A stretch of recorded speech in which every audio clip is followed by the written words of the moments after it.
Hello and welcome everyone. In today's video, I will show you how to find nearby toilets on Google Maps.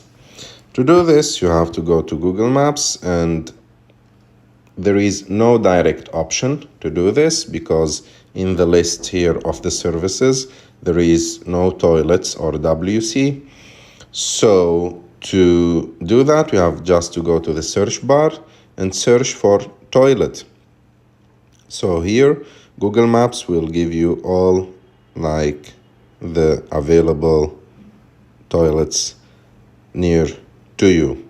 But just one thing, there is another way to find like nearby toilets is by looking for restaurants. You can look for restaurants, and like a lot of restaurants will let you just use their toilets without any problem. You can like look for restaurants, and of course you can use directions to go to them. I hope that you like that video. If you like this video, don't forget to subscribe to our channel, like this video, and see you in the next one.